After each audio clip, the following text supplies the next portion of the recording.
ready for the ultimate summit for 2020, the inaugural OECS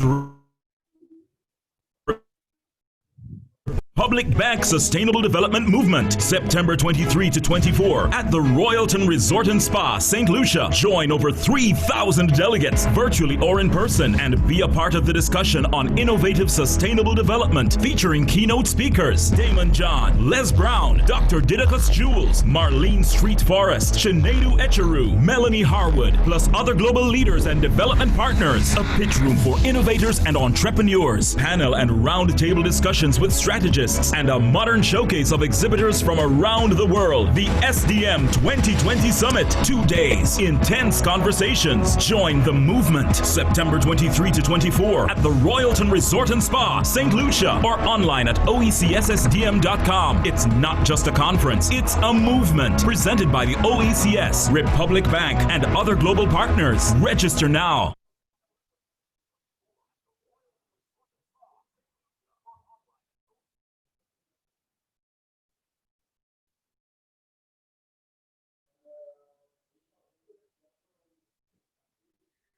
Bonsoir à tous, bienvenue à notre deuxième conférence sur le thème « À quoi ressemblera l'école de demain ?»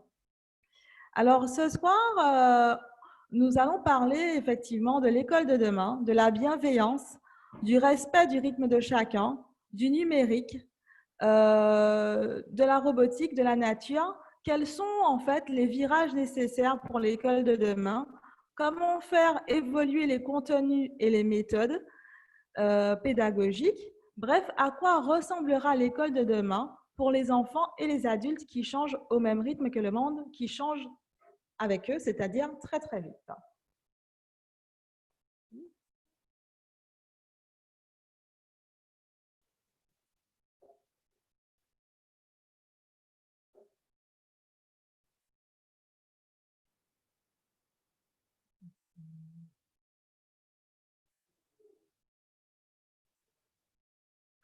Alors, l'OECS organise le Sustainable Development Movement du 23 au 24 septembre et c'est un événement qui va rassembler plus de 3000 personnes virtuellement autour du développement durable.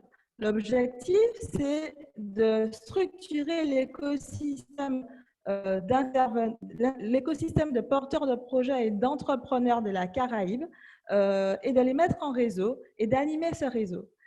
L'idée également, c'est de les mettre en face d'investisseurs internationaux et puis d'accueillir des intervenants internationaux qui pourront proposer des grands principes de vie, présenter des projets qu'ils ont pu mener et qui pourraient être duplicables éventuellement sur d'autres territoires et puis inspirer des changements positifs. Parmi ces intervenants, nous allons recevoir par exemple le 23 et 24 septembre, Mélanie Harwood, qui est CEO du Educate Global Organization, qui est une organisation à but non lucratif associée aux Nations Unies. Et donc, cette organisation a pour but de former les enseignants, les pédagogues, les formateurs, afin qu'ils transmettent à leurs apprenants des notions sur l'innovation frugale, le développement durable et les changements environnementaux. Pour discuter de ces sujets, avec nous ce soir, nous recevons 6 invités. Cécile Simoneau, qui est coach en parentalité positive chez l'Éducation fait le bonheur et éducatrice Montessori. Grégory Guilloux, qui est président fondateur de Exponentiel, qui est une entreprise qui fait de la médiation et de l'inclusion numérique. Nous recevons également Dominique Saint-Prix, qui est inspectrice honoraire de l'éducation nationale. Avec nous aussi, Karine Massoni, qui est ethno-reporter, spécialiste des peuples premiers, conférencière, coach et auteur. Stéphane Olanier nous rejoint également et il est directeur de United School. Et puis enfin, Sarah Ounia Johan, qui est responsable de projets socio-éducatifs et qui dirige également une ferme école dans la commune du Prêcheur. Alors, nous démarrons avec Cécile Simoneau. Cécile, pour toi, l'école de demain sera l'école de la vie et intégrera les parents. Est-ce que tu peux nous en dire plus, s'il te plaît? Oui, bien sûr. Bonsoir, bonsoir à tous et à toutes.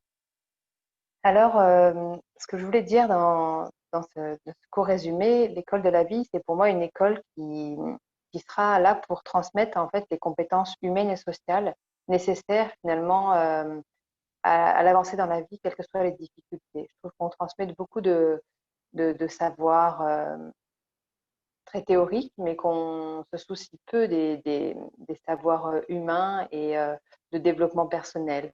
Pour moi, il faut apprendre à la gestion des émotions, il faudrait donner des bases de communication non violente, de développement personnel, aider les enfants à développer leurs compétences exécutives et en fait toutes des compétences qui permettront en fait à chaque individu de s'adapter quelle que soit la situation qu'il va rencontrer.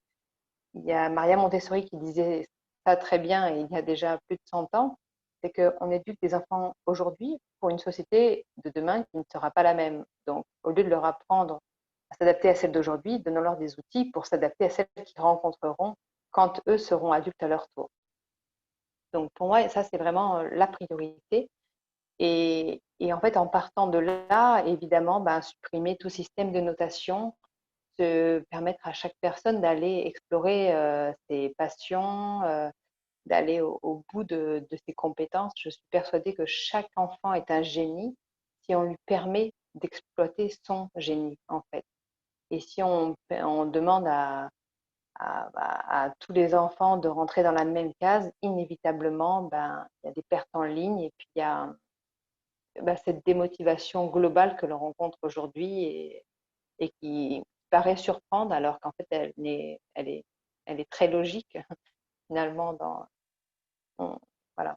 On demande à tout le monde de rentrer dans une norme et en fait on n'est pas, on est tous différents, on est tous uniques, tous quelque chose à apporter et, et en fait voilà, on laisse la société on laisse la société en fonctionnant de cette façon pour moi. Pour moi aussi, il est important de tourner les écoles vers la nature et quelles que soient les écoles, même les écoles urbaines, il est important, je trouve, de réintégrer la nature au cœur de la pédagogie pour la connaître et puis par la suite pour la respecter. Parce que sans ça, en fait, la suite de la société ne pourra pas fonctionner. On le voit bien aujourd'hui, on arrive aux limites. Et puis, cette école-là devra être aussi intégrer les parents des enfants, puisque les parents, je trouve qu'ils manquent aussi d'outils, et c'est pour ça que j'ai choisi ce métier de consultante en parentalité. Et si l'école, elle apporte une certaine pédagogie et certains outils, mais qu'à la maison, l'enfant, il est face à d'autres approches pédagogiques et à d'autres outils, en fait, pour l'enfant, c'est très difficile de s'y retrouver. Et pour qu'il y ait une cohérence dans l'éducation, entre guillemets, de l'enfant. J'aime pas trop le mot éducation, mais voilà dans l'accompagnement de l'enfant, il faut que les parents soient mis au cœur de cette école parce qu'eux aussi ont des choses à apporter. Et eux aussi ont besoin d'avoir des outils pour permettre à leurs enfants, enfin, aider à leurs enfants à apprendre et à exploiter leur potentiel. Donc, en gros, voilà, c'est un chamboulement total, une restructuration totale de l'école telle qu'on la connaît aujourd'hui. Heureusement, il y a déjà beaucoup d'écoles qui ont compris ça et qui ont franchi ce cap, mais ça reste encore trop rare et réservé à trop peu d'enfants. Voilà. C'est ça qui est dommage et j'ai bon espoir que ça change prochainement, grâce à des initiatives comme celle-ci, par exemple.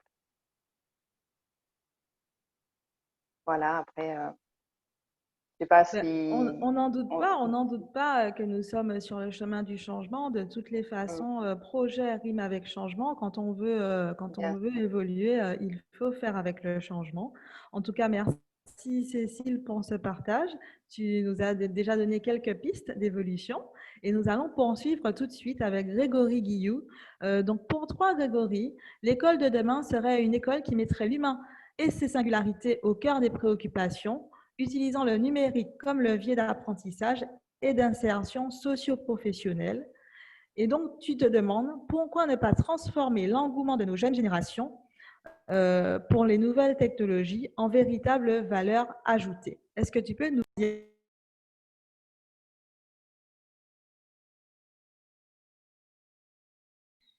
Allumer le mien, du coup. Voilà. Donc, merci beaucoup. Merci pour cette invitation. Je suis ravi de partager justement mon expérience, puisque c'est un sujet qui me tient particulièrement à cœur.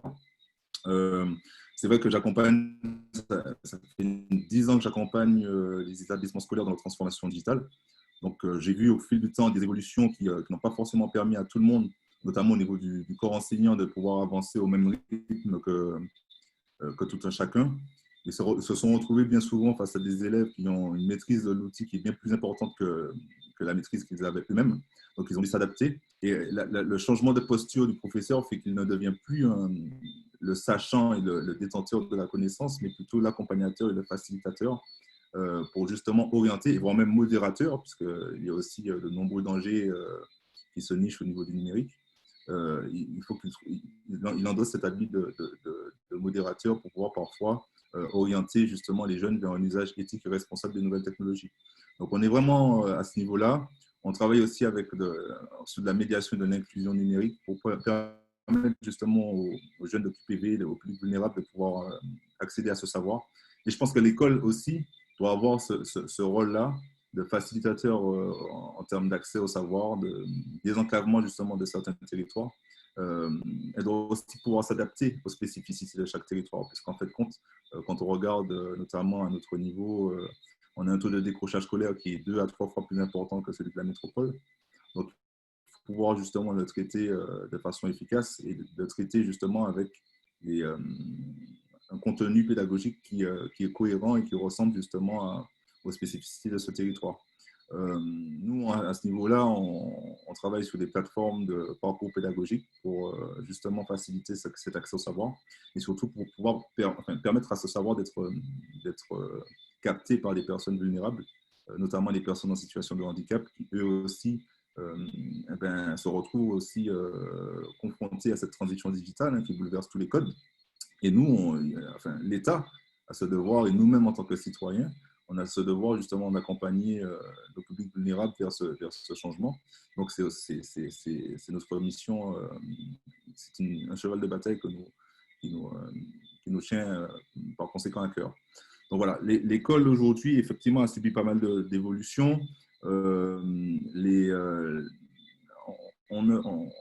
Aujourd'hui, on ne met pas assez l'humain au cœur des préoccupations. On a l'impression que la technologie va venir à nous sans qu'on fasse cet effort justement de sensibilisation et d'adaptation de la technologie à l'humain. On prend les choses par le mauvais bout. Il faut vraiment qu'on puisse, à notre niveau, travailler, parce que moi, je pars du principe que la transformation digitale, c'est plus de 50% d'humain et de psychologie. On travaille sur l'estime de soi, on travaille sur les capacités, on travaille sur justement la dédiabolisation du digital pour permettre à certaines personnes de se sentir beaucoup plus légitimes à ce niveau-là. Et je pense que voilà, favoriser justement cet usage éthique et responsable auprès des jeunes, c'est hyper important, puisqu'il y a aussi toutes ces déviances qu'il y a autour du numérique qu'il faut pouvoir contrer, puisqu'on a une notion, il faut qu'ils aient une notion de citoyenneté, mais aussi d'e-citoyenneté, parce que derrière, un jeune derrière son écran, ça reste quand même un citoyen, quoi qu'il en soit. Ils ont l'impression que dès qu'ils passent derrière leur écran et qu'ils sont sur les réseaux sociaux, ils sont en capacité de faire ou de dire ce qu'ils veulent. Là aussi, il faut qu'on soit dans une démarche constructive et d'orientation pour permettre à ces jeunes de pouvoir naviguer et apprendre au mieux avec le digital. D'où le principe de classe inversée qui permet justement à l'apprenant de pouvoir apporter, de pouvoir traiter en fait la connaissance de chez lui, de pouvoir l'interpréter et de pouvoir justement débattre avec le professeur in fine. Donc ça fait vraiment appel à l'intelligence collective, c'est ce qu'il y a de bien, puisqu'avant, en fait, compte, l'apprenant découvrait connaissance au niveau de l'école et rapporter cette connaissance chez lui pour la travailler. Là, on est dans un principe totalement inversé, mais qui, en réalité, apporte beaucoup de valeur à l'éducation et à l'enseignement, puisque derrière, quand on fait une séance de travail, on répond vraiment à des questions qui sont déjà, entre guillemets, prémâchées et traitées par l'apprenant. Donc voilà. Et puis, il y a une histoire aussi d'autonomie qui est hyper importante, puisque l'élève, grâce au numérique, peut travailler en totale autonomie et et, et apprendre, évoluer aussi de son côté et capter des notions et des compétences qu'il n'aurait pas forcément captées à l'école. Donc voilà, en gros, c'est ça mon approche. Je ne sais pas combien de temps j'ai tenu pour le coup. Je ne sais pas si on m'a bien entendu. Donc, Victoria me dira ce qu'il en est. Oui, Grégory, merci, merci beaucoup pour ton intervention. C'est bon, c'est bon. On va poursuivre. Et puis, n'hésitez pas, comme je le disais, à poser vos questions dans le chat, si vous en avez déjà pour nos deux premiers intervenants. Posez vos questions dans le chat. Tout à l'heure, nous allons y répondre dans un deuxième temps. Nous sommes également en Facebook Live. Donc, vous pouvez nous suivre sur la page Facebook de l'Organization of Eastern Caribbean States. Donc, n'hésitez pas également à poser vos questions en commentaire sous la vidéo du Facebook Live. Notre troisième intervenante est Dominique Saint-Prix, inspectrice honoraire de l'éducation nationale. Dominique. Alors, Dominique, pour toi, l'école de demain sera respectueuse des différences individuelle, enracinée dans son environnement culturel et social et surtout fondamentalement ouverte sur le monde. Est-ce que tu peux nous en dire plus, s'il te plaît? Oui, bonsoir tout le monde. Oui, je m'appelle Dominique Saint-Prix Bertolo, comme a dit Victoria. Après 47 ans de métier à l'éducation nationale, je termine juste cette année ma carrière en poste d'inspectrice de l'éducation nationale. Mais avant cela, j'ai été instite, particulièrement en école maternelle, directrice d'école, conseillère pédagogique, avant de réussir au concours et de passer 10 années, les 10 dernières années, j'ai réussi au concours depuis 97, mais je viens de passer mes 10 dernières années en poste d'inspecteur chargé de l'adaptation et de la scolarisation des élèves à besoins éducatifs particuliers, des élèves handicapés particulièrement. Et ça m'a permis vraiment de constater que pour qu'un élève apprenne, eh bien, il faut qu'on le prenne dans son individualité. Il faut vraiment que l'école arrive à personnaliser pratiquement les concours, les parcours des élèves pour pouvoir les aider à apprendre. Mon point de vue, le point de vue que je vais partager avec vous sur l'école, il part de l'éducation nationale, la grande institution, mais il se concrétise vraiment dans l'école de Martinique. Pour vous amener à ma vision, je vais vous demander d'essayer d'imaginer le jeune enfant comme un arbre qui pousse en un lieu, qui grandit, qui enfonce ses racines dans sa terre natale, dans sa culture, dans son terreau de culture natale, qui renforce son tronc avec une sève de sève qui circule dans ce tronc, et ensuite qui déploie ses branches le plus loin possible, des branches chargées de fruits, chargées de tout ce que vous voulez, mais qui peuvent aller le plus loin possible, ce que j'appellerais l'ouverture sur le monde. Donc, l'arbre, pour grandir, doit être bien enraciné dans sa culture, bien campé dans sa culture. Donc, l'école doit tout d'abord développer dès le plus jeune âge la culture environnementale de l'élève, ancrer l'élève dans cette culture. Et je dois dire, pour moi qui ai été chargée de mission pendant 12 ans pour développer l'enseignement du créole à l'école primaire, je dois dire que à la Martinique, nous devrions avoir une école où l'enseignement de la langue et de la culture créole soit obligatoire dès le plus jeune âge. Ensuite, il faut que l'école forme le citoyen. Donc, dans le sens de l'élève, du citoyen, de la personne qui vit dans la cité.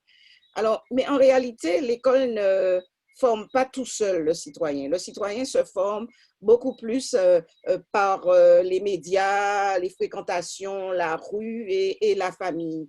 Donc, l'école doit être au fait de cet environnement et travailler en symbiose avec cet environnement. En réalité, l'école doit parfaire cette formation du citoyen. L'école participe pour une infime partie à cette formation du citoyen. Donc, elle doit travailler en symbiose avec cet environnement. Non pas vouloir inculquer quelque chose au détriment d'une autre chose, mais compléter cette autre chose-là, c'est-à-dire cette éducation qui est donnée par la famille, par la rue, par l'environnement. Donc, l'école doit être totalement ancrée dans son environnement et avoir comme idée que chaque élève, c'est une individualité à qui il faut apporter un plus, mais un complément d'information pour qu'ils grandissent. Voyez-vous, les enfants sont différents, non pas par leur constitution morphologique, intellectuelle ou sensorielle, sauf s'ils sont porteurs de handicap, mais ils sont différents par ce que leur milieu social et familial leur donne. Donc, pour les faire grandir, pour les faire progresser, il faut tenir compte de cette individualité en lien avec l'environnement social et professionnel. L'école doit être beaucoup plus, je vais dire, ouverte sur cet environnement social et environnemental où elle se situe. Elle forme le citoyen de demain et nous avons vu lors du confinement, lors de la mise en œuvre de cette épopée de mise en œuvre de la continuité pédagogique, nous avons vu comment pendant ce confinement, la continuité pédagogique nous a contraints à valoriser et à trouver de l'intérêt dans ce que font les familles pour accompagner leurs enfants. L'école a trouvé, les professeurs étaient obligés de s'appuyer sur ce que font les familles. Donc, il faut aussi que l'école se mette en phase avec ces familles. Et l'ouverture sur le monde, moi, je vais la situer plus dans, non pas l'idée de faire rentrer les technologies ou les objets du monde à l'école pour en faire des objets d'apprentissage, mais l'idée de faire en sorte que l'école se situe dans cet environnement social et fasse apprendre les élèves. Et profite de ce qui se passe dans les familles et dans l'environnement pour faire apprendre les élèves.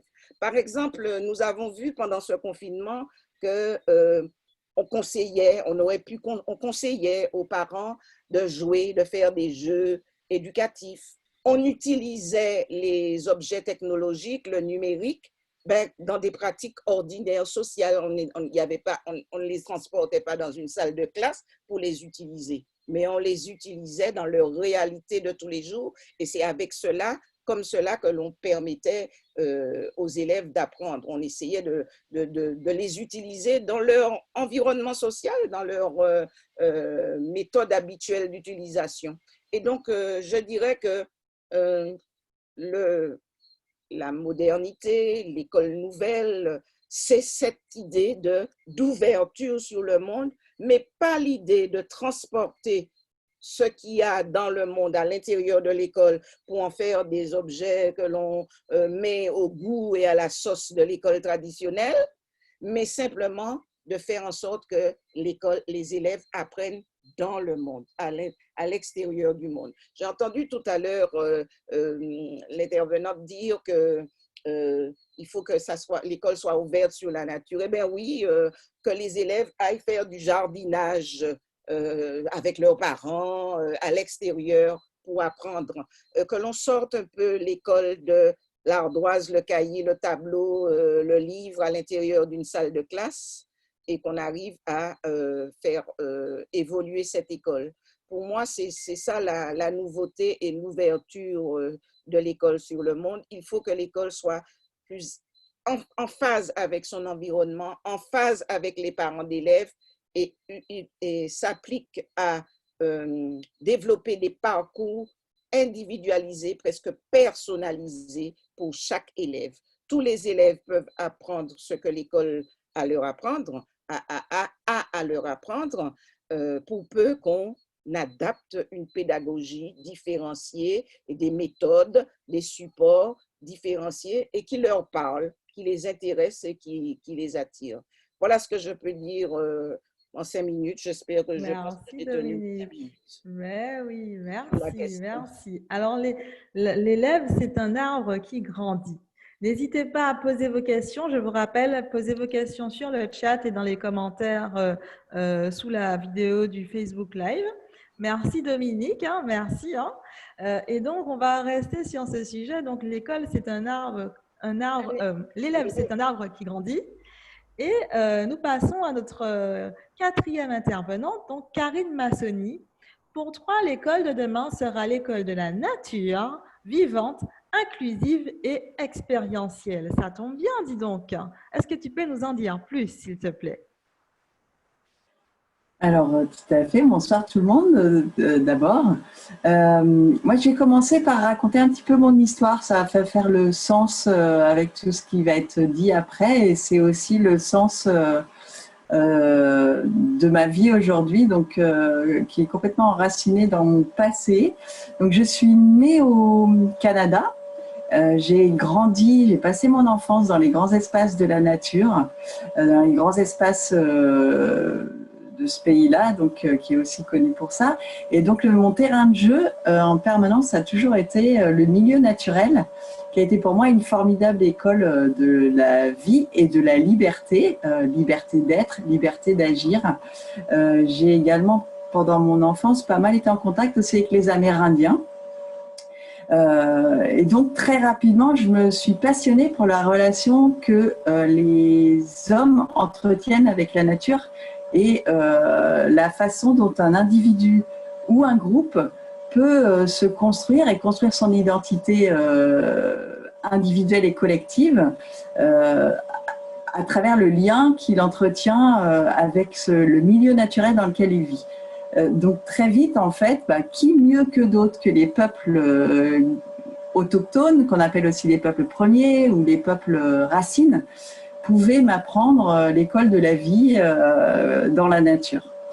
À partir de cette réflexion-là, j'ai décidé à mes 20 ans qu'une partie de ma vie serait dédiée à aller explorer le monde à la rencontre de ces peuples-là, de la variété de ces peuples-là qui vivent dans des milieux naturels variés, donc que ce soit les steppes, les forêts, les océans,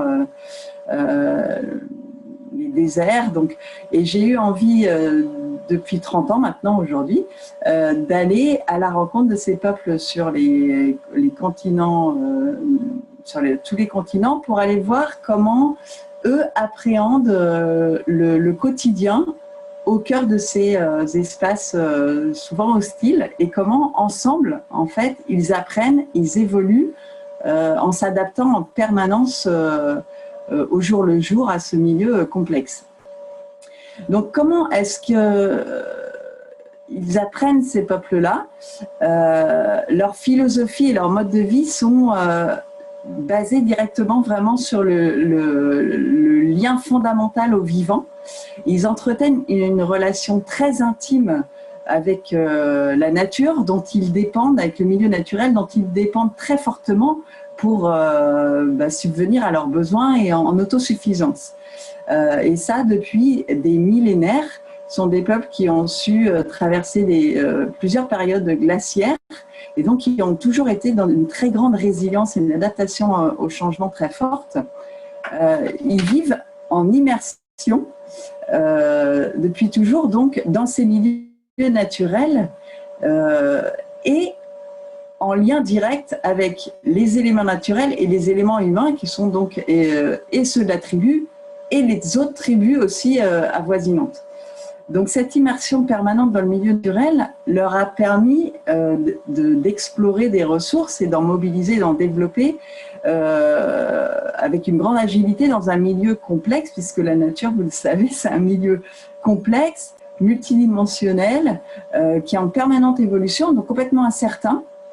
Donc ce milieu vivant leur a permis d'être dans une très grande agilité, de développer une agilité très forte, une adaptation permanente où, chez ces peuples-là, on retrouve vraiment quelque chose en termes de confiance en soi, un système de valeurs donc fondé sur la confiance en soi, confiance en l'autre la coopération, la créativité, l'ingéniosité, la débrouillardise, donc la capacité à inventer, à créer en se basant uniquement sur ce qui existe dans l'essentiel de ce qui est autour de soi dans l'instant, avec une entraide très forte, sont des systèmes de valeurs que ces peuples ont adaptés de par même leur principe de vie fondamental d'immersion dans un territoire particulier et souvent isolé, donc en mode survie plutôt. Je parlais aussi de l'école, donc ça c'est la richesse de l'immersion. Leur monde, c'est aussi un monde inclusif, c'est-à-dire leur vision du monde, c'est un grand tout où tout est interdépendant, tout est lié, où chaque élément a sa place comme il est. Élément naturel, élément humain, visible ou invisible, mais chacun a sa place et existe à part entière comme il est. Et cette interdépendance, donc cette inclusion permanente, fait qu'on ne laisse jamais quelqu'un à l'extérieur du groupe. Et l'apprentissage se fait pour tous, par tous. On est vraiment dans l'éducation populaire pour le coup, avec tous. Et donc l'intergénérationnalité est extrêmement forte et ils sont dans une responsabilité individuelle et collective extrêmement forte. C'est-à-dire que si un enfant ou un individu qui est en évolution ne trouve pas sa juste place dans le groupe, c'est la cause, entre guillemets, il y a un manque de responsabilisation de la part du collectif. Ce qui change un peu les donnes par rapport à notre façon de voir. Donc, c'est le collectif qui a en charge l'accompagnement du développement des compétences et l'inclusion de chacun dans le groupe et dans ses apprentissages. Donc, voilà, par rapport à cette inclusion qui est absolument nécessaire. Donc, personne ne sera jamais laissé pour compte. Et si problème il y a en termes d'évolution, il y aura toujours le groupe qui va s'investir collectivement pour accompagner la personne à trouver sa juste place dans le groupe.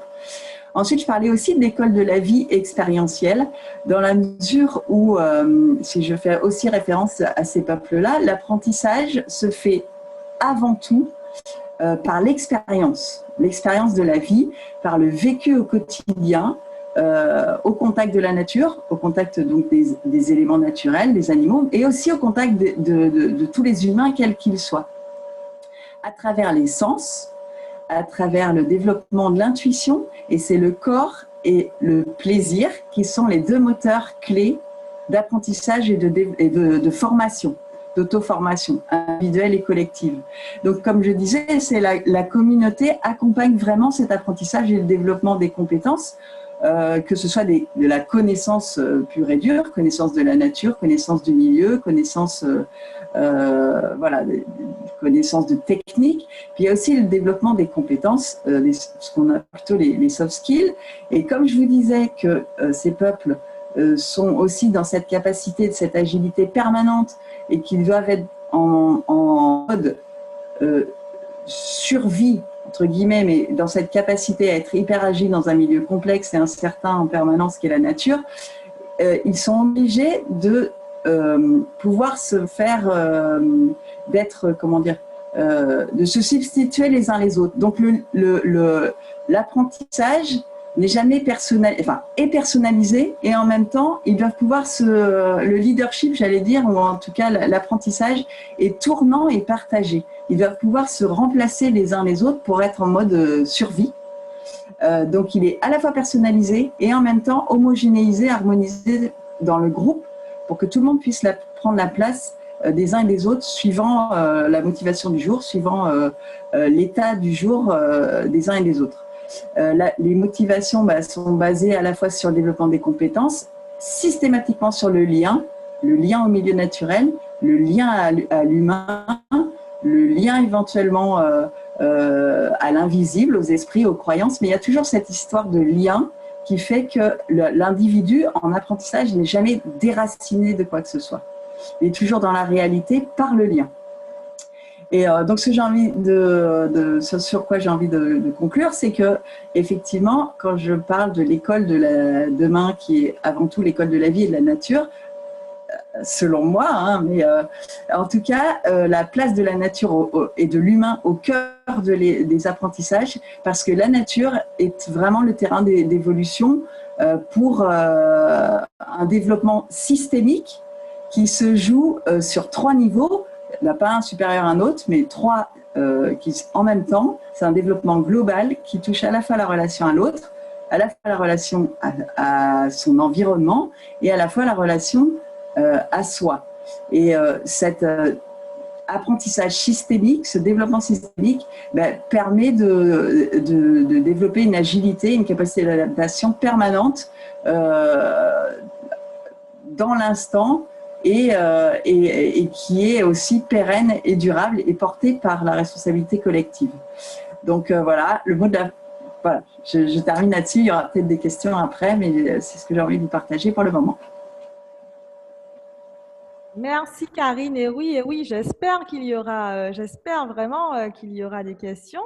Il faut qu'il y en ait, hein, parce que Karine nous fait quand même le plaisir d'être parmi nous ce soir, alors que de chez elle, il est minuit 30. Merci Karine pour ton courage. Vous êtes 3 ce soir à être à 7000 km de nous. Donc Cécile, Karine et Stéphane, qu'on va entendre tout de suite d'ailleurs. Stéphane Olanier, donc directeur de United School. Pont 3, l'école de demain sera celle qui accompagnera les jeunes dans leur construction en tant que citoyens connectés, ouverts et responsables. Stéphane, es-tu avec nous? Oui, bonsoir à toutes et tous. Vous m'entendez bien? On t'entend très bien, Stéphane. Eh bien, écoutez, je suis ravi de partager ce moment avec vous et ce super webinaire. Alors, pour mieux détailler ma vision de ce que sera l'école de demain, laissez-moi en fait vous présenter rapidement ce qu'est United Schools. Nous sommes une association à but non lucratif, reconnue d'intérêt général, et nous développons et animons un réseau social éducatif mondial avec au cœur des échanges le vivre ensemble et la préservation de la planète. Alors, professeurs, éducateurs, animateurs et élèves disposent d'une plateforme finalement sans frais et sécurisée qui permet 3 choses. D'une, de publier ou découvrir des contenus pour alimenter les enseignements. Donc, ces contenus, ça peut être sous forme de photos, de vidéos, de dessins, de chants. Le deuxième point, ça leur permet de participer à la sensibilisation des jeunes aux Global Goals et aux grands enjeux. Et puis cette plateforme, sa troisième fonction, c'est de permettre une vraie correspondance enthousiasmante avec des classes du monde entier. Je vous donne un exemple très concret issu du réseau social. Des élèves au Cambodge ont réalisé une vidéo tutoriel en anglais montrant comment créer un sac à base d'un vieux t-shirt. Alors, on parle d'économie circulaire pour lutter contre la prolifération des sacs plastiques dans leur pays, bien sûr. Et ce qu'il faut retenir, c'est qu'en plus de pratiquer l'anglais et du coup le numérique, cela favorise vraiment une pédagogie très active basée sur l'action et puis le partage ensuite. Et ces élèves, ils sont aussi très heureux. Alors là, je vous donne cet exemple, mais il y en a eu plein d'autres. Plus de 800 contenus partagés en 2 années d'existence. Ils sont très heureux et motivés à l'idée de produire des contenus qui seront vus par d'autres élèves du même âge à l'autre bout du monde. Donc, avec cet outil, nous faisons le pari du numérique comme levier aux apprentissages, finalement. Et d'ailleurs, Grégory l'a très bien dit dans son intervention, avec bien sûr l'inclusion derrière tout ça. Et nous offrons une fenêtre sur le monde aux 5-16 ans pour leur permettre de partager leurs bonnes idées ou actions en faveur d'un monde meilleur. Cela rejoint aussi en partie le point de vue de Dominique et Karine qui m'ont précédé. Alors, les choses sont en train de bouger un peu partout dans le monde. Des écoles entament leur transformation et les labels décernés comme celui d'Éco-École ou E3D sont là d'ailleurs pour l'attester. Des écoles déléguées prennent leur nouveau rôle très à cœur. On peut les voir en allant dans les écoles. Et donc, une émulation positive est en route. Et c'est ensemble, avec des petites initiatives coordonnées, que l'on pourra structurer cette école de demain. Et d'ailleurs, c'est tout à fait l'idée du Global Goal de l'ODD numéro 17 des Nations Unies, qui est finalement des partenariats pour répondre aux grands enjeux. Alors, bien entendu, nous sommes conscients chez United Schools que selon la situation dans certains pays, les priorités sont parfois différentes et peut-être un peu éloignées de tout cela. Mais globalement, nous sommes pour que l'éducation à l'environnement et au développement durable devienne beaucoup plus présente au sein des systèmes éducatifs. Et cela passe bien entendu par des moyens alloués plus importants et des enseignants toujours mieux formés. Alors, je terminerai mon intervention en vous disant qu'en 2 années d'existence, le réseau United Schools fédère aujourd'hui 70 écoles dans 20 pays. Donc, ce sont près de 3000 élèves et 100 enseignants ou éducateurs qui en profitent déjà. Alors, nous n'avons pas encore d'école aux Caraïbes, donc n'hésitez pas à me contacter ou Victoria pour que nous puissions en intégrer. Ce sera avec un vrai grand plaisir. En tout cas, je vous remercie pour votre attention et je répondrai à vos questions avec plaisir. Merci Stéphane. Alors, je vais vous inviter à mettre vos coordonnées, bien entendu, dans le chat et sous la vidéo du Facebook Live de la page de l'OECS pour que tout un chacun puisse vous recontacter à l'avenir. Donc, n'hésitez pas à le faire. Nous allons poursuivre maintenant avec Sarah Ounia-Johan, qui est responsable projet socio-éducatif et qui dirige une ferme école aux prêcheurs. Donc, Sarah Ounia, pour toi, l'école de demain sera une société enfantine où sportifs, artistes, artisans, penseurs, programmateurs sont ensemble pour transmettre les savoirs nécessaires à l'autonomie des enfants afin que chacun d'eux puisse accomplir sa mission de vie en toute conscience. Sarah Ounia, comment t'es venue cette vision de l'école? Est-ce que tu peux nous en dire plus, s'il te plaît? Bonsoir à tous. Comment m'est venue cette vision? C'est tout simplement par mon expérience. Ça fait, comme tous ceux qui sont passés avant moi, de nombreuses années que je travaille auprès d'enfants. Moi-même maman d'une grande fratrie, donc j'expérimente. Et l'expérience fait qu'on comprend certaines choses. On évolue avec le temps, avec le monde, avec ce qui se passe. Et on s'adapte et on comprend qu'il faille placer les bons mots sur les bonnes thématiques et sur les bonnes problématiques. Alors, Grégory parlait de cheval de bataille et je dirais que le mien, c'est l'autonomie parce que le constat pour moi est urgent, présente de l'urgence sur le manque d'autonomie des enfants. Et je vais globaliser parce que, évidemment, ça ne sera pas tous les enfants, mais je suis obligée de généraliser par rapport à l'ensemble des élèves que je reçois et auprès de qui j'ai déjà travaillé, avec lesquels j'ai déjà travaillé. Et donc, un manque d'autonomie dû à la surintellectualisation, la surconsommation, la sursédentarisation, c'est un sur de tout.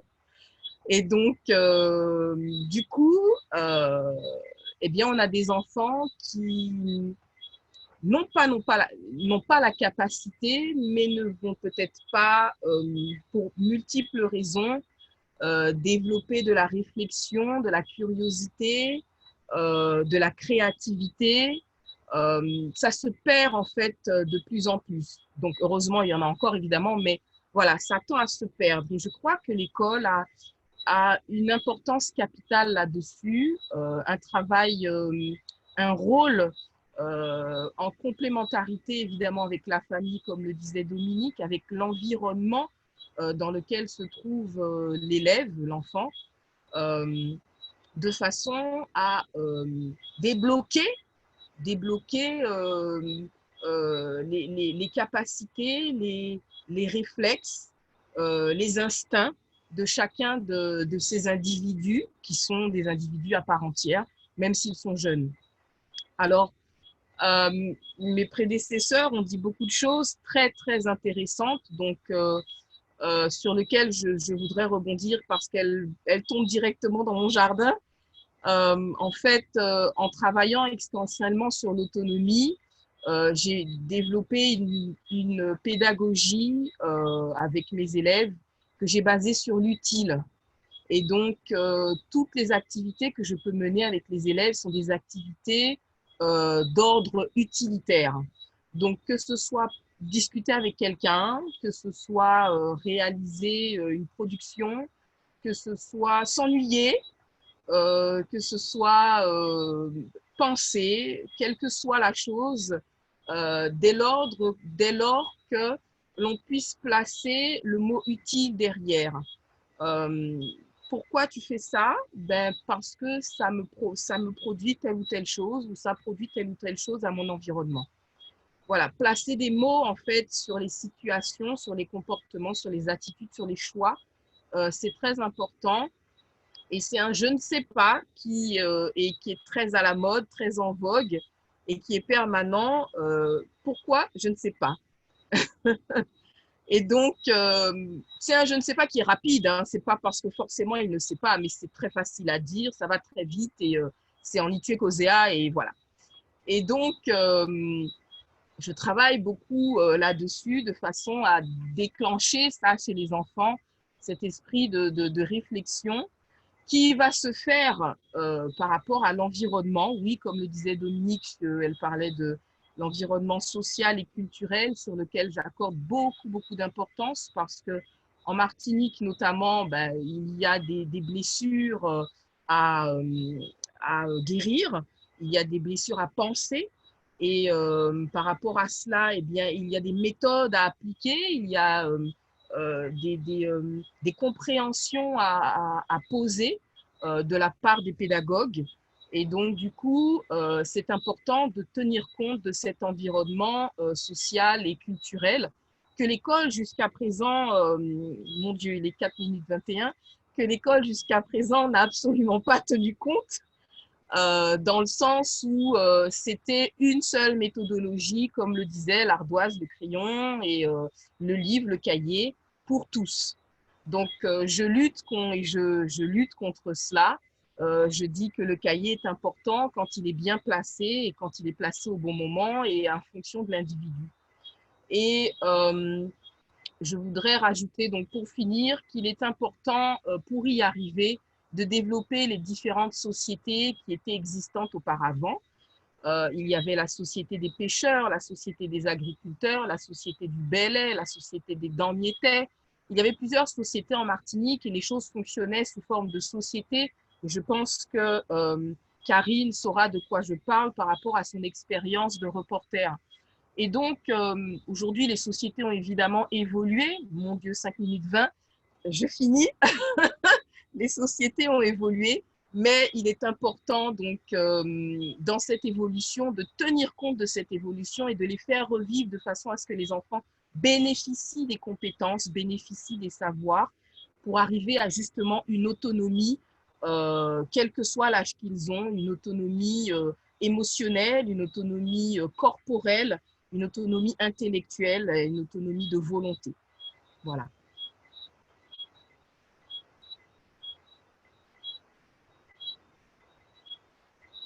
D'accord, donc je me permets de continuer, on me donne du rabais, c'est quand même formidable. Je suis une privilégiée, donc je rajoute, il est 6 minutes 10, tu me coupes dès qu'il faut. Bon. Hein. C'est bon. Victoria, ah ben c'est coupé, voilà. Merci. Merci Sarah Ounia. Merci à tous les intervenants. Donc nous allons maintenant passer à la phase questions-réponses. La phase questions-réponses, nous avons déjà reçu plusieurs questions. Donc la première question est la suivante. Comment concilier les aspirations des penseurs et celles du milieu économique qui voient l'école comme un terreau qui leur apporte de la ressource au détriment de la construction plurielle de la personne humaine? Alors je reprends. Comment concilier les aspirations des penseurs et celles du milieu économique qui voient l'école comme un terreau qui leur apporte de la ressource au détriment de la construction plurielle de la personne humaine? Qui veut se lancer?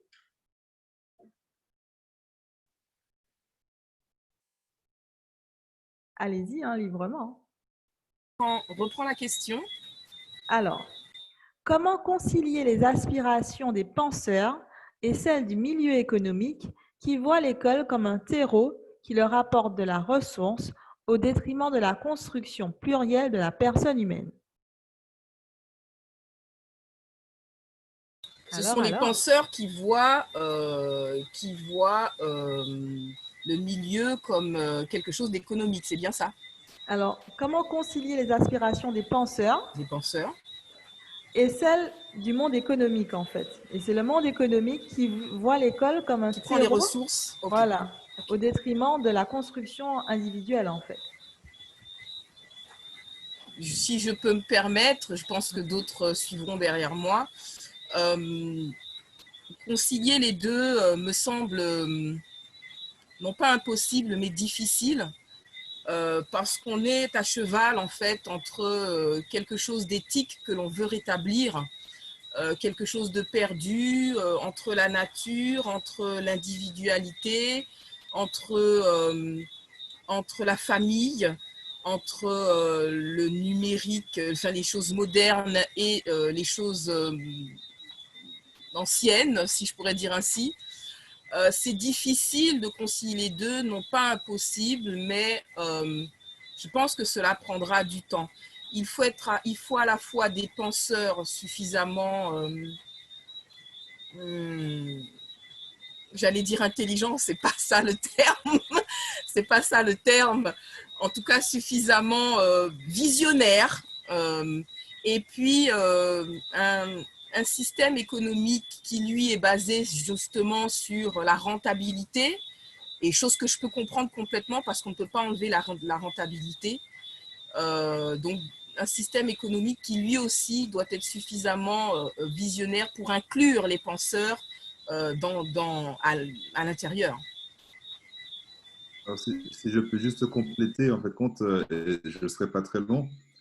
Parce qu'on parle souvent de la notion d'intellectuel en Martinique et de penseurs, mais les agisseurs sont où au final? C'est bien de penser, hein, mais à un moment donné, il faut passer à l'action. Et j'aimerais voir beaucoup plus d'agisseurs que...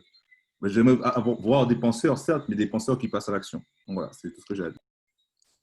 Je peux poursuivre. Hein. Aujourd'hui où je quitte le système, j'allais dire qu'il faut que nos enseignants, ceux qui sont en contact direct avec l'école, on m'entend là? Oui? Ceux qui sont en contact direct avec les élèves qui sont à l'école arrivent à aligner leur cœur et leur intellect. C'est-à-dire qu'ils arrivent à se dire que je suis là pour mettre en place les textes officiels qui nous semblent. Dans l'éducation nationale, vous savez, on a un schéma, hein, on a le socle commun, il y a des compétences par cycle, etc. Mais que j'ai en face de moi des enfants avec qui je dois développer une certaine forme d'amour. Et donc, je peux leur apprendre à lire sans les maltraiter, entre guillemets, avec toutes les réformes qui passent. Quand je disais tout à l'heure que les élèves sont différents simplement par rapport à leur milieu social. Tout le monde apprend à lire selon la même forme théorique, je vais dire. Mais pour apprendre à lire, eh bien, je peux apprendre à un enfant qui aime la mer à lire avec la plage, sur la plage, à un enfant qui aime le football, à s'intéresser à la lecture par le football, mettre un peu de cœur dans cette dynamique théorique, intellectuelle des réformes.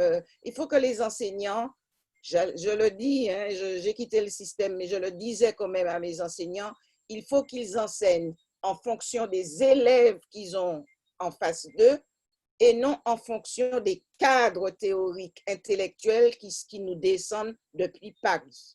quand on arrive dans une école de Martinique, on est à Sainte-Marie, on est à Plateau-Fofo, on est à Rivière-Pilote, eh bien, on peut se dégager de la théorie tout en sachant que mon devoir, c'est d'apprendre à lire, écrire, compter, mais je peux emmener mes enfants à l'Ansfiguier, au bord de la mer, ou je peux les emmener en tant que c'est possible, ne pas rester dans ce schéma théorique pour pouvoir mettre un peu de cœur dans ce que l'on fait. Il faut qu'à l'avenir, tout un chacun puisse aligner son cœur et son cerveau et le monde ira mieux. Bravo. Est-ce que je peux compléter juste un petit mot dans la lignée? À mon sens, ce qui est primordial comme pour bon nombre de changements, en tout cas, c'est comme ça que je le ressens, c'est d'y aller par petits pas.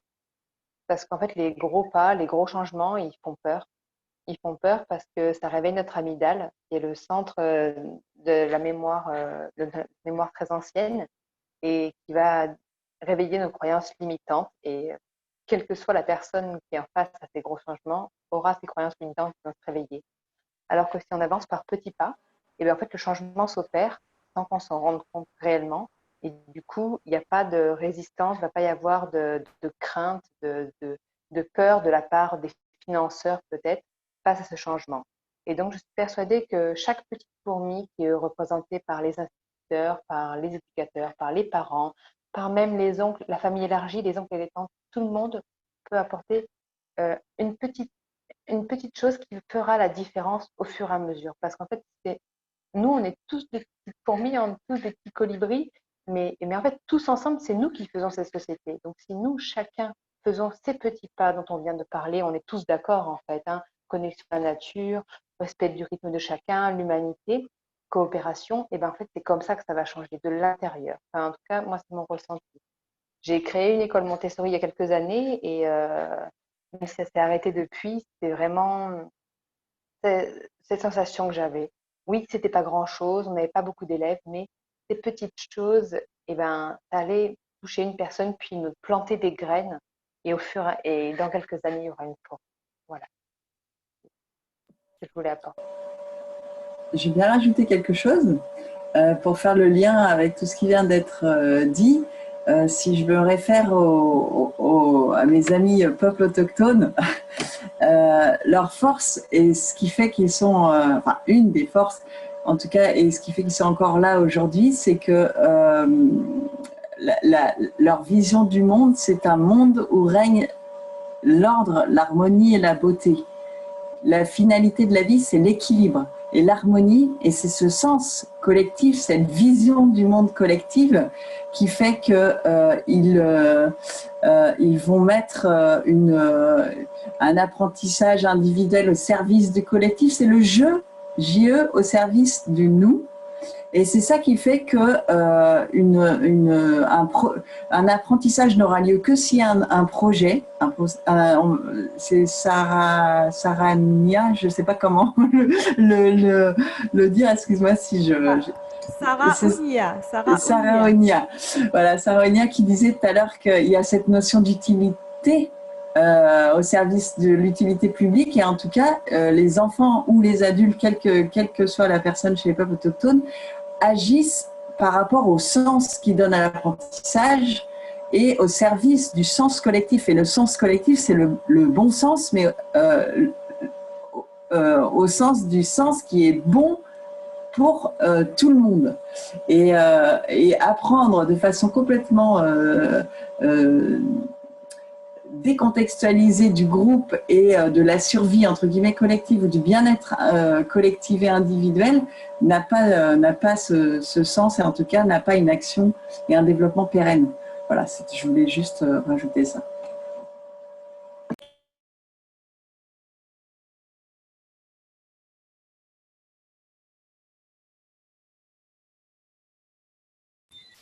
Il faut peut-être demander à la personne si nous avons répondu à sa question. Oui. Ben, écoute, je pense que ça a été. Merci Sarah Ounia, merci à tous qui avez répondu à cette question. Donc, nous avions une deuxième question. Alors là, elle est adressée spécifiquement à Grégory, cette question. Quelle est la situation de EdTech dans le bassin Caraïbes? Quelle est la différence entre les îles anglophones, francophones et hispanophones? Alors, merci Johnny pour cette question. En fait, la tech est à l'état embryonnaire au niveau outre-mer. Donc, on n'en est même pas au point de comparer en fait ce qui est fait ici et ce qui est fait dans les pays. Alors, Grégory, est-ce que tu peux nous préciser c'est quoi EdTech, hein? Très bien. Alors, aujourd'hui, EdTech, c'est 3 axes. C'est le premier, le second degré, donc en gros, c'est le scolaire, le SR, l'enseignement supérieur et la recherche, mais aussi la formation professionnelle. Donc, en gros, la EdTech, c'est le numérique au service de l'éducation nationale, mais aussi de la formation professionnelle. Donc, on regroupe aujourd'hui pratiquement 300 acteurs au national. Et l'objectif aujourd'hui, c'est de structurer la filière EdTech sur les territoires d'outre-mer. Donc, voilà, donc c'est de créer un observatoire outre-mer avec toutes ses spécificités.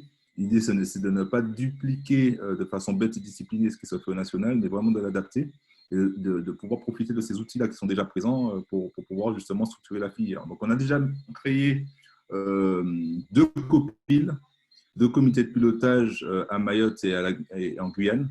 Donc, ça s'est très bien passé. On a fait une très belle visio avec Rémi Michel, le directeur général de Tech France. L'idée aujourd'hui, c'est de continuer avec la Guadeloupe, la Martinique, la Réunion et basculer sur les coms avec des coms qui sont déjà bien actives, hein, avec Olivier Guérard, mon homologue de la Polynésie, et aussi du côté des îles du Nord, mais on le fait ultérieurement. Mais en tout cas, la filière EdTech, on m'entend? Je ne sais pas si on m'entend. Est-ce qu'on m'entend? On t'entend très bien. D'accord. En tout cas, est en train de se structurer. Donc, in fine, on fera des ponts, on le fait déjà avec le national, on le fera avec le Québec, mais aussi avec nos voisins anglophones, hispanophones. Mais ce sera aussi l'occasion, au travers de cet événement, de pouvoir le faire. Voilà. Ok, super Grégory, merci infiniment pour ta réponse. Nous avons une autre question. Quelle école de demain en Outre-mer, avec ce passé si lourd et au vu de la situation actuelle mondiale et des crises que nous sommes en train de traverser? Alors Stéphane, on ne t'a pas encore entendu. J'aimerais qu'on t'entende un petit peu peut-être sur cette question. Quelle école de demain en Outre-mer, avec ce passé si lourd et au vu de la situation actuelle mondiale? Toi qui as une vision des écoles au niveau mondial, comment tu pourrais, quelle première bribe de réponse tu pourrais apporter à cette question? Merci Victoria de me donner la parole. Alors, je ne suis pas du tout un spécialiste de l'outre-mer et on n'a pas encore d'école, comme je le disais tout à l'heure, du coup aux Caraïbes et plus généralement en outre-mer. Donc, non, je me contenterai de dire que Mais la situation… comment ça se passe en fait dans les écoles du réseau United School au niveau mondial et donc du coup comment ça se passe en fait pour elles quand elles ont des histoires lourdes? Vous avez des écoles partout dans le monde, donc comment ça se passe pour elles sur le terrain en fait? On a la chance chez Netsu, on est parti sur un réseau sans frais pour justement avoir une grande diversité d'écoles et de structures éducatives. Donc, on a effectivement plusieurs écoles favorisées, mais d'autres beaucoup moins favorisées, soutenues par des ONG locales. Et c'est vrai que on a quelques exemples là, par exemple en Afrique du Sud, là en ce moment, c'est très très compliqué. Donc voilà, c'est lié à la situation sanitaire actuelle. C'est vrai que on espère, comme vous tous, hein, que ça va s'améliorer pour qu'à nouveau les écoles puissent réouvrir dans des conditions optimales et que tout ça soit derrière nous. Voilà, mais pour répondre plus généralement à la question sur United Schools, c'est vraiment le vivre ensemble. Donc, on partage sa culture, son patrimoine local et on est très heureux de découvrir en retour l'autre, sa culture. Et c'est ça qui fait la richesse des échanges. Très bien, merci Stéphane. Donc, est-ce que quelqu'un d'autre veut intervenir? Donc, la question, c'est quelle école de demain en Outre-mer avec ce passé si lourd et au vu de la situation actuelle mondiale, donc les crises en fait que nous traversons aux différentes échelles. Je veux bien dire quelque chose. Tout à l'heure, je l'ai dit hein, au début, que c'est notre élève. L'école va former un élève que je considère comme un arbre et qui doit enfoncer ses racines dans sa culture. Donc, il faut qu'il la connaisse, qu'il apprenne à la connaître d'abord sa propre culture avant de pouvoir s'ouvrir sur l'extérieur. Donc, pour ça, l'école doit enseigner la culture dans toute sa réalité, hein, telle qu'elle est, et apprendre dès le plus jeune âge, apprendre à l'élève à se connaître, à aimer qui il est, le lieu où il vit, à valoriser le lieu où il vit, afin d'en tirer le meilleur pour lui-même, à être fier de ce qu'il est, pour être en mesure après, peut-être de découvrir les autres et de leur apporter ce qu'il a apporté, tout en sachant qui il est. Alors, est-ce que c'est l'école en Outre-mer ou est-ce que c'est l'école partout? Pour moi, c'est l'école partout. L'école doit ancrer l'élève dans sa propre culture, l'aider à se connaître et peut-être ainsi, mais quelle que soit la réalité, la difficulté, la richesse de l'histoire, il faut que l'élève la connaisse telle qu'elle est. Il n'a ni à venger ses ancêtres, ni à renier ses ancêtres. Il doit simplement les connaître et puis pouvoir faire son chemin vers les autres et s'ouvrir vers les autres. Il faut d'abord qu'il se connaisse. Alors pour moi, c'est l'école en Outre-mer, mais c'est l'école partout aussi. Alors, si je peux corroborer les propos de Dominique, c'est très intéressant ce que tu dis parce qu'en fait, il faut aujourd'hui qu'on puisse vraiment se nourrir de cette histoire-là, de l'embrasser, de se servir de cette histoire comme de levier. On est un peu résilient de par notre insularité, de par notre histoire. Et plutôt que de le voir comme un boulet ou comme une tare qu'on traîne au fil des années, utilisons toute cette force, cette résilience-là qu'on a eue et qu'on a pour justement créer ce pôle d'attractivité et donner justement ces compétences, ces notions d'exemplarité à nos jeunes. On connaît très peu notre histoire. J'étais à une conférence où il y avait le père Lucenay et de très drôle. Tout le monde a ce souvenir de ce dessin qu'on faisait de l'arbre, hein, qu'on faisait du premier arbre qu'on a dessiné à l'école, c'était un pommier. Alors que nous n'y pommes de l'eau, effectivement, pommier tel qu'on le dessinait à l'école. On dessinait aussi des maisons avec des cheminées. Voilà. Donc, c'est des choses que, voilà, on nous a appris, on nous a inculqué des choses qui pas pour pouvoir s'adapter à tout ça. Si je pouvais rebondir sur ce que... Ah, j'ai été coupé. J'entends, c'est Grégory, pardon. Non, c'est bon. Coupé, mais j'avais fini. D'accord, désolé, j'ai coupé la parole. Je peux rebondir, oui, je suis entièrement d'accord. Il faut être résilient déjà par rapport au passé. Et même si, vu ma couleur de peau, vous allez dire que je me sens peut-être pas concernée, mais en fait, moi, je vis en Martinique depuis 11 ans. C'est que j'aime les gens de Martinique, j'aime les Martiniquais. Et cette histoire, ce passé me touche énormément. Et par contre, voilà, la résilience, elle est primordiale et elle est même à transmettre aux générations et dire qu'il faut en faire une force, il faut en ressortir grandi, il faut voir ce qu'on en a appris. Et la deuxième chose que j'ai envie de dire, dans la deuxième partie de la question, il y avait aussi face à cette situation mondiale de crise, etc. En fait, je suis aussi coach en psychologie positive et en fait, au quotidien, je pense que si on se tourne vers tout ce qui est positif et qu'on oublie un peu ce qui est négatif, et ben, on avance beaucoup plus loin, beaucoup mieux. Et donc, en fait, oublions en fait 5 minutes tous ces côtés négatifs et focalisons-nous sur ce qu'il y a de positif et mettons toute notre énergie à accentuer tout ce qui est positif. Et en fait, ça ne peut que fonctionner, quoi. Oui, il y a des choses qui ne vont pas, certes, mais il y a plein de choses qui vont bien, et il y a plein d'idées partout dans le monde, et il y a plein d'énergie. Et en fait, allons là-dessus à fond, et je suis certaine que la société de demain, elle sera, mais elle sera super, quoi, malgré les difficultés. Au contraire, on fera des forces d'avoir traversé ces difficultés. Voilà ce que je voulais ajouter. Est-ce que je peux rajouter quelque chose après Cécile? Ok. Je voudrais quand même insister sur ce que disait Dominique par rapport au milieu, l'environnement social et culturel, qui pour moi est fondamental parce que par rapport à cette question qui parle d'une école de demain en Outre-mer, alors l'Outre-mer, ça peut être l'île de la Réunion tout près de l'Afrique et ça peut être chez nous également. En tout état de cause, ce sont des endroits qui ont subi des blessures. Et les enfants et nous-mêmes, nous avons des comportements et nous avons développé des attitudes, des manières de penser qui sont propres à cette histoire et qu'il faut comprendre.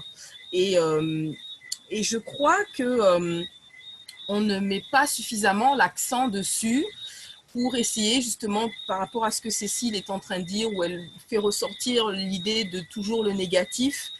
Alors le négatif, il ressort beaucoup parce que il a été la dernière étape en fait. Il a été la dernière étape et donc du coup, comme on ne traite pas de cette dernière étape, eh bien elle est latente, elle est chronique et elle ne s'arrête pas. Et donc du coup, ça nous empêche de passer une autre page et de passer à autre chose, et notamment avec l'école. Et je crois que je suis convaincue que l'école aujourd'hui doit, oui, comme le disait Dominique, parler martiniquais depuis le jeune âge, parce que parler en martiniquais permet à un enfant de comprendre ce qu'on veut lui dire. Parler en martiniquais permet de transmettre un savoir à un enfant, d'éveiller une curiosité, parce que le martiniquais va utiliser, il a une syntaxe avec des métaphores, avec toutes sortes de choses qui est intrinsèquement inclus dans la génétique de l'enfant d'outre-mer, de l'enfant martiniquais. Et donc, du coup, c'est important de tenir compte de cela. J'ai juste une petite anecdote. Je discutais avec une dame, une Française née en Martinique. Donc, elle est là depuis longtemps, évidemment, puisqu'elle est née ici. Et je lui présentais un ouvrage. Et dans cet ouvrage, il y avait écrit sur une serviette, il y avait écrit « Sue Ko Chiang-mai ». Et cette dame qui me dit, quand même, ça aurait pu être dit avec beaucoup plus de gentillesse. Alors là, j'ouvre mes yeux, et je lui dis, mais comment ça, plus de gentillesse? Elle me dit, oui, parce que ça manque quand même d'amour dans les propos. Dire suis coach en maille, ça manque d'amour dans les propos. Et j'ai pas voulu, en fait, m'étendre sur le débat parce qu'elle n'aurait pas saisi. Elle n'aurait pas saisi parce que je ne peux pas saisir les Amérindiens, comme l'expliquait Karine, parce que je ne peux pas saisir les Bretons, parce que je ne peux pas saisir les Basques, parce que je ne peux pas saisir les Suédois. Mais la richesse du monde, c'est ça. C'est ça la richesse du monde. La richesse du monde, c'est d'avoir une école suédoise, c'est d'avoir une école norvégienne, c'est d'avoir une école du Danemark, c'est d'avoir une école de Martinique où chacun parle sa langue, où chacun va échanger, où chacun va présenter ses danses, sa culture culinaire, sa mémoire. Et moi, je trouve ça formidable. Je trouve ça véritablement comme une espèce de patchwork enrichissant, et c'est là que je trouve le positif exaltant. Et donc, du coup, vouloir mettre les Martiniquais dans un langage, entre guillemets, bienveillant, ou sous prétexte qu'il ne soit pas bienveillant, je ne sais pas trop pourquoi, vouloir mettre le Martiniquais dans quelque chose d'autre, en tout cas l'enfant d'outre-mer, comme le dit cette question, c'est dommage. C'est dommage, c'est dommageable parce qu'on passe à côté d'une richesse, on passe à côté d'une culture, et de plus en plus les cultures s'effacent pour arriver à une uniformité, à un conformisme qui est pleinement déplorable, mais pleinement déplorable. Donc moi, j'ai envie de travailler avec des personnes de partout pourvu qu'elles apportent un plat que je ne connais pas, avec des fruits que je ne connais pas, avec des saisons que je ne connais pas, et que moi, je puisse faire la même chose avec eux, et que les élèves avec qui je suis, que les élèves avec qui cette autre personne est, nous fassions tous la même chose ensemble. Et là, je trouve que c'est la cerise sur le gâteau. Et moi, j'applaudis Sarah Yonia, c'est ça, Sarah Yonia, excuse-moi, Dès demain, pour Sarah que Ounia. Sarah Sarah Ounia. Ounia, j'applaudis Sarah Ounia dès demain de ce qu'elle dit, parce qu'au-delà de ça, il faut savoir que le fait de dire qu'il faut ancrer l'élève dans sa culture, c'est le rendre plus intelligent. Parce que je vais vous dire par expérience, je sais que l'élève martiniquais, il comprend, en fait, tous les élèves, tout individu comprend les concepts, les nouveautés, à partir de ce qu'ils ont déjà. Quand on vous parle, quand on vous dit quelque chose, eh bien, vous créez des images mentales dans votre tête pour comprendre ce qui vous est dit. Et l'élève peut avoir des blocages sur sa compréhension simplement parce qu'un mot, qui est un mot français, puisque l'enseignement est fait en français, peut évoquer quelque chose d'autre pour lui. Et l'expérience que j'ai, c'est le mot féroce. Dans une classe, un élève, une maîtresse avait un texte de français où il y avait l'adjectif féroce. Et elle demande aux autres élèves que signifie féroce. Et il y a un petit au fond qui dit eh bien, je sais, on fait ça avec des avocats. Or, féroce, c'était l'adjectif, un animal féroce, un loup féroce, méchant, cruel, etc. Mais cet enfant, eh bien, tout de suite, le mot féroce, la tonalité du mot à l'oral a évoqué pour lui ce plat que nous connaissons, féroce. Donc, ça, c'est juste un exemple sur un mot, mais ça peut bloquer la compréhension des élèves. Donc, les enseignants, même si on n'enseigne pas le créole dans la classe, les enseignants doivent être avertis de ça, que nous avons une double culture. Et donc, parfois, l'échec scolaire, c'est aussi dû au fait que l'enseignement est continuellement sur la culture française et qu'on ne s'imagine pas que moi, je comprends avec mon imaginaire, avec ma culture. Et donc, je crois qu'il y a nécessité pour que cette école en Outre-mer, je vais dire en Martinique, puisse aussi développer cette double culture, enrichir les élèves et les rendre plus compétents avec cette double culture, langue et culture régionale, au profit des élèves dès le plus jeune âge. Wow! Eh bien, écoutez, le moins qu'on puisse dire, c'est que cette question a généré des passions, des réponses passionnées. Merci, merci à vous d'y avoir répondu avec autant de sincérité et de franchise. Et nous allons achever en fait cette conférence presque finie, cette conférence sur une dernière question. Je pense qu'elle s'adresse à toi, Dominique. C'est: quels sont les enjeux du métier d'inspecteur, d'inspectrice dans l'école de demain? Déjà, ce mot inspecteur, peut-être qu'il sonne un peu férocement pour rester sur le même sujet que tout à l'heure. Alors, je ne sais pas qui pose la question, si c'est un enseignant, parce qu'on me dit tout le temps, ah, les enseignants ont peur des inspecteurs.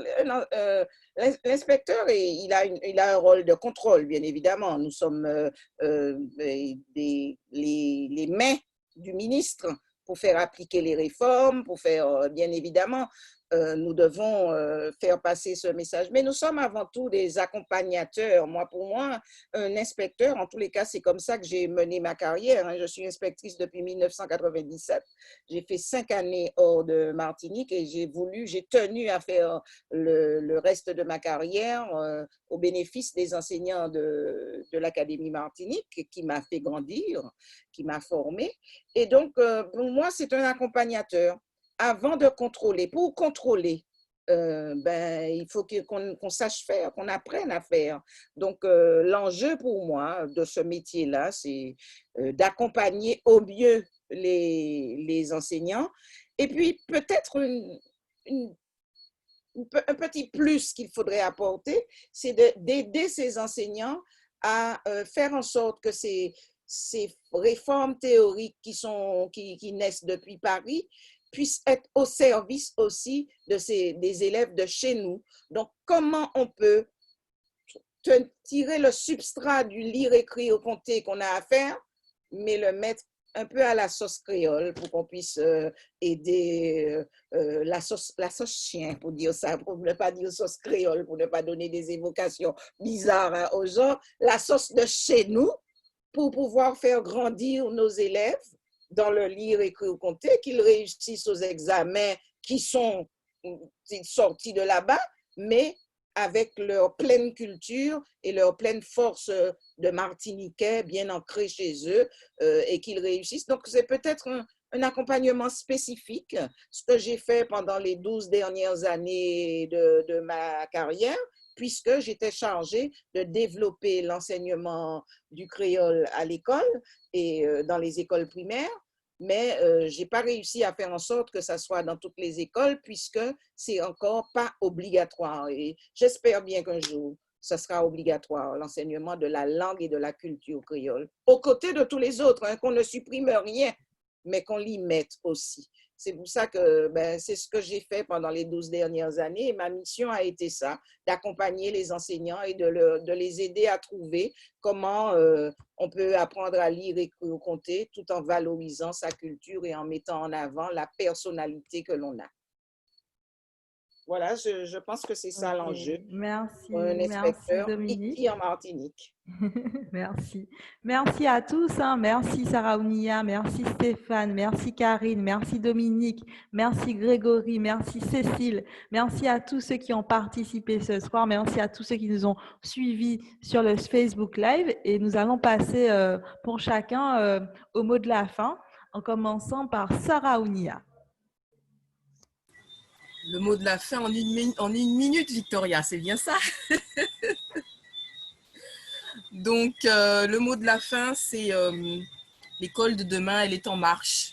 Je sais qu'elle est en marche parce qu'au vu de tous ces intervenants et des interrogations et des espoirs de ceux qui écrivent sur le chat, ça veut tout simplement dire que l'école de demain, elle est en marche. Et nous devons y croire. Et nous devons continuer alors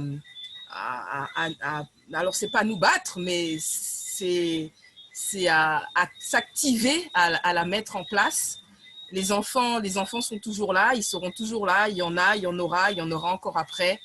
Donc, c'est maintenant, c'est pas demain, c'est maintenant. Et oui, c'est maintenant. Et Stéphane, maintenant, qu'est-ce que tu as à nous dire? Alors déjà, je suis très ravi d'avoir pu participer à ce webinaire aux côtés vraiment d'intervenants captivants et inspirants. Donc, merci Victoria à nouveau pour l'invitation. Alors, j'ai noté quelques convergences, plusieurs convergences bien sûr dans la vision que nous avons de l'école de demain. Le rapprochement à la nature, l'utilisation à bon escient des technologies inclusives aussi. Et puis, le rôle fort des parents, qui ne doit pas être oublié, qui est revenu assez souvent. Et puis, je retiens la comparaison de Dominique entre l'élève et l'arbre avec ses racines, le tronc et les branches qui peuvent aller très, très loin jusqu'à l'ouverture sur le monde. Ça, c'est resté dans ma tête. Et puis aussi la phrase de Cécile qui dit qu'il faut mettre toute notre énergie à soutenir les choses positives et en tant qu'optimiste, je ne peux qu'approuver. Excellent, on approuve nous aussi et on approuve aussi Karine pour son mot de la fin. D'abord, merci à tous et puis bravo à tous aussi de cette participation collective. J'ai envie de dire vraiment, osons l'aventure du changement, comme disait Sarah Ounia. Sarah Ounia. Là, le changement est déjà en marche. Mais en tout cas, osons cette aventure. C'est une très belle aventure humaine et collective. Et l'école de demain, c'est pour moi l'école de la vie, de la nature, l'école ouverte sur le monde, basée sur le plaisir, le sens, l'autonomie et qui ouvre vraiment à cette différence des cultures, en ce patchwork culturel, pour un monde plus écologique, plus humaniste et durable. Et oui, plus écologique, plus humaniste et plus durable, ce sont exactement les objectifs de l'OECS avec le Sustainable Development Movement. Et d'ailleurs, je vous rappelle que vous pouvez vous inscrire pour participer les 23 et 24 septembre au grand mouvement qui est organisé et ça se fait virtuellement, donc c'est en ligne. Et vous avez plusieurs options qui vous sont proposées. Merci Karine. Nous passons à Dominique maintenant pour son mot de la fin. Avec le micro, Dominique.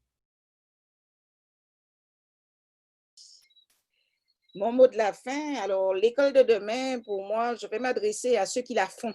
Ceux qui la font, eh bien, faites-la avec le cœur. La tête est nécessaire également, mais avec le cœur, avec amour, en pensant à ces enfants qu'il faut faire grandir. Et je reprends l'image de l'arbre, les ancrer dans leur culture, les aider à former un tronc solide dans lequel circule une saine sève, et puis les aider à déployer leurs branches le plus loin possible. Alors, si on part de la Martinique, d'abord la Caraïbe, environnement proche, et le plus loin possible dans le monde, qu'ils puissent grandir en force et en connaissance, mais en partant de leur personnalité propre, leur culture, leur essence même de Martiniquais, et qu'ils aillent porter cette Martinique très, très loin et très, très haut. Voilà, je m'adresse surtout à ceux qui la font, l'école de demain, qu'ils la fassent avec amour. Ceux qui la font avec amour et ceux qui la portent très haut. Ceux qui la portent très haut, comme Grégory, par exemple. Grégory, quel est ton mot de la fin? L'éducation est l'arme la plus forte pour changer le monde. Nelson Mandela. Donc, tout est dit. Donc, voilà. Et je suis ravi d'avoir partagé ce moment avec vous. Merci, Victoria. Tu aurais pu choisir un thème, tu en as choisi 3. Bravo. Donc, 5. D'accord. Très bien. Ce qui me marque beaucoup, c'est vraiment la pluralité des compétences qu'on a ce soir autour de la table, de cette table ronde virtuelle. L'équité qu'il y a aussi, parce qu'on a des femmes, on a des hommes, on a même moins d'hommes que de femmes. Donc, c'est très bien. Et puis la diversité ethnique aussi, il faut noter. C'est ça qui favorise l'échange. L'intergénérationnalité, on a des jeunes, des moins jeunes, et c'est très bien comme ça. Et c'est comme ça qu'on progresse en fait. C'est comme ça, c'est l'intelligence collective, c'est l'expérience de tout un chacun. C'est le passé, la culture qui s'entremêle, qui fait que derrière, on arrive à un résultat qui est pleinement satisfait. Donc, on est satisfaisant plutôt. Pleinement satisfaisant et j'incite à tout un chacun justement à se connecter parce que là l'idée c'est que demain on puisse échanger et voir ce qui est possible de faire ensemble pour activer cette école de demain. Merci à tous pour vos interventions, pour vos valeurs, pour vos convictions et j'espère que ces convictions vous emmèneront à aller très très loin dans vos projets. Voilà. Merci Grégory. Effectivement, tu me tends la perche pour rappeler qu'il y a 3 autres dates qui sont programmées. Donc la prochaine, c'est le mercredi 26 août. C'est « À quoi ressemblera le citoyen de demain ?» Celle d'après, c'est le mercredi 2 septembre. Et donc, « À quoi ressemblera le consommateur de demain ?» Et on achèvera le mercredi 9 septembre. « À quoi ressemblera la Caraïbe de demain ?» Donc, restez connectés surtout. Et soyez attentifs aux prochaines informations qui seront diffusées sur ces sujets. Nous achevons avec le mot de la fin de Cécile. Cécile, quel est ton mot de la fin? Déjà, merci Victoria pour cet événement auquel j'ai pris beaucoup de plaisir à participer, même s'il est 2 heures du matin, là où je suis actuellement. Et merci à tous parce que c'est un vrai plaisir de vous rencontrer, même si c'était virtuellement. Et en tout cas, comme mot de la fin, j'ai envie de dire, ne sous-estimons pas chaque graine que nous pouvons planter de notre côté par des actes de bienveillance, de création d'écoles ou de partage ou même d'une simple discussion. Ne sous-estimons jamais ça et osons le faire le plus largement possible, autant que possible, parce que je suis intimement convaincue de toutes ces graines, c'est ce changement qui se fera. C'est pas parce qu'on ne peut pas tout faire d'un coup qu'il ne faut rien faire. Voilà, moi je suis quelqu'un qui déborde d'énergie, qui déborde d'amour pour pour l'humain dans son entier. Et en fait, j'ai envie chaque jour de permettre aux gens de prendre conscience de l'importance de tous ces petits actes dans leur entourage. Voilà le mot. Et puis oui, évidemment, l'éducation fait le bonheur. C'est pour ça que mon entreprise s'appelle comme ça. Un grand merci, Cécile, un grand merci à tous. Vraiment, on a eu des échanges riches, on a eu des échanges nourris, des échanges passionnés. On sent la chaleur qui vous anime chacun pour ces causes. Et merci d'avoir participé à cette conférence sur l'école de demain. Je suis certaine qu'on en ressort tous avec des éléments complémentaires et des éléments optimistes et positifs sur ce que pourrait être l'école de demain et l'idéal qu'on aimerait construire autour de cette école. Donc, merci encore. Pour participer au Sustainable Development Movement, je répète que je vous invite à aller sur le site oecsdm.com et je vous dis à bientôt pour nos prochaines conférences. Au revoir, bonne soirée. Bye bye, Au revoir. merci. Au revoir. Au revoir. Au revoir à tous, merci. Au revoir tout le monde. Merci beaucoup. Merci à tous. Bye bye, kwe. Le replay, c'est pour quand?